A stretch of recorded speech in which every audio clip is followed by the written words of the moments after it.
جمعۃ الوداع اس کا مطلب یہ ہوتا ہے کہ اہل ایمان، اہل ذوق یہ رمضان کے آخری جمعہ کو رمضان المبارک کی جدائی کے حوالے سے اظہار غم کرتے ہیں، اور ان کو جو غم اور دکھ ہوا ہوتا ہے کہ رمضان کے اندر وہ عبادت نہ کر سکے جو کرنا چاہیے تھی، نہ جانے ہم اپنی مغفرت کروا سکے نہیں کروا سکے، اس لیے وہ جمع ہو کر کچھ اشعار پڑھتے ہیں، دعائیں کرتے ہیں، التجائیں اللہ پاک کی بارگاہ میں کرتے ہیں۔ تو ایسا کرنا جب نیت حسن کے ساتھ ہے، اچھی نیت کے ساتھ ہے، تو اس میں کوئی حرج نہیں ہوتا۔ بعض لوگوں کو اس حوالے سے یہ غلط فہمی ہے کہ گویا کہ دو طرح کی غلط فہمی ہوتی ہے۔ ایک یہ کہ وہ یہ سمجھتے ہیں کہ یہ کوئی نئی چیز ہے اور گویا کہ اس صدی میں یہ ایجاد ہوئی ہے، اس سے پہلے اس کا کوئی وجود نہیں تھا۔ دوسرا وہ یہ سمجھتے ہیں کہ اس کو اہل سنت یہ لازم سمجھتے ہیں، حالانکہ یہ دونوں غلط فہمیاں ہیں۔ اول تو قدیم سے ہمارے اسلاف بزرگان دین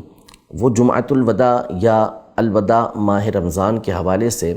اپنی کتابوں کے اندر بھی تذکرہ کرتے رہے ہیں، اور بزرگوں کے حالات بھی اپنی کتابوں میں ذکر کرتے رہے ہیں۔ مشہور و معروف بزرگ ہیں امام ابو الفرج عبد الرحمن ابن الجوزی رحمۃ اللہ تعالی علیہ، جن کا سن وفات 595 ہجری ہے۔ اس میں انہوں نے انتقال فرمایا، یعنی 6 صدی ہجری کے بزرگ اور معروف ہستی ہیں۔ انہوں نے مکمل ایک رسالہ وداع رمضان کے نام سے تحریر کیا ہے جو مطبوع بھی ہے۔ اسی طرح حافظ ابن رجب حنبلی رحمۃ اللہ تعالی علیہ،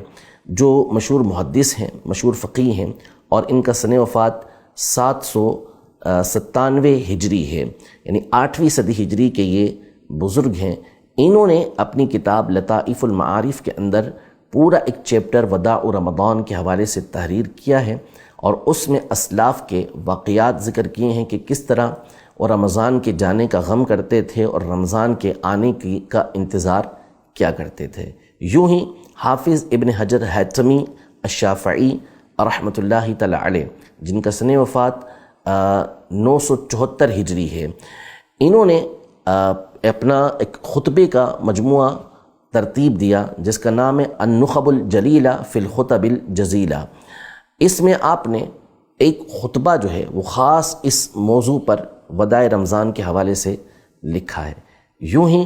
حافظ محمد ابن محمد مرتضی الزبیدی الواسطی الحنفی، جن کا سن وفات 1205 ہجری ہے، انہوں نے ایک رسالہ تحریر کیا ہے جس میں انہوں نے خاص طور پہ جمعہ کے اندر جو خطبہ ہوتا ہے وداع رمضان کے حوالے سے اس کا آپ نے ذکر کیا۔ اسی طرح علامہ ابو الحسنات عبد الحی اللکھنوی رحمۃ اللہ تعالی علیہ، جن کا سن وفات 1304 ہجری ہے، انہوں نے اللطائف المستحسنہ کے نام سے ایک مجموعہ لکھا ہے جس میں پورے سال کے خطبوں کا ذکر کیا ہے، اور اس میں ایک خطبہ آپ نے خطبۃ وداع رمضان کے حوالے سے تحریر کیا ہے کہ جو جمعے کے دن پڑھا جاتا ہے۔ تو یوں اسلاف کا ایک سلسلہ چلتا ہوا آ رہا ہے کہ جو ابتدا سے ہی رمضان کے وداع کرنے کے حوالے سے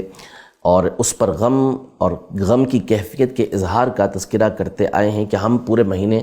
عبادت اللہ پاک کی نہیں کر سکے، جیسا کرنا چاہیے تھا ویسا رمضان کا حق ادا نہیں کر سکے۔ یوں ہی امام اہل سنت رحمۃ اللہ تعالی علیہ نے، صدر الافاضل مولانا نعیم الدین مراد آبادی رحمۃ اللہ تعالی علیہ نے اس کے جواز کے اوپر تصریح فرمائی ہے کہ اس کے جائز ہونے میں کوئی شبہ نہیں ہے، اور آج تک علماء اہل سنت یہ کام کرتے ہوئے آ رہے ہیں، اور ساری دنیا کے اندر، عرب دنیا کے اندر بھی جو علماء اہل سنت ہیں، جو اہل سنت کے مرکز ہیں، وہاں پر بھی اس کا سلسلہ یہ رہتا ہے۔ تو اول تو یہ ہے کہ یہ کوئی نئی چیز نہیں، قدیم سے چلتی ہوئی آ رہی ہے، اور اگر بالفرض نئی چیز ہوتی بھی تو اگر وہ شریعت مطہرہ کے احکام سے ٹکراتی نہیں، اس کے اصول سے ٹکراتی نہیں، تو یہ بات بخوبی واضح ہے کہ اس کے کرنے میں کوئی حرج نہیں تھا۔ باقی رہا یہ کہ اس کو کوئی لازم سمجھتا ہے تو ایسا ہرگز نہیں ہے، اور نہ ہی اس کے اوپر کوئی سختی کرتا ہے۔ جو مناتا ہے سو مناتا ہے، جو نہیں مناتا اس کے اوپر کوئی حرف نہیں ہے، البتہ منانے والے کو کوئی برا نہیں کہے گا۔ البتہ اس میں یہ بات ضرور پیش نظر رہے کہ جو بھی جمعہ کا الوداع جمعہ مناتا ہے وہ شریعت مطہرہ کے دائرے کے اندر منائے گا، وہ کوئی ایسا کام نہیں کرے گا کہ جس کی وجہ سے شریعت مطہرہ کی خلاف ورزی ہوتی ہو۔ اور اسی میں سے ایک یہ ہے کہ جو نہیں مناتا اس کو برا بھلا نہیں کہا جائے گا۔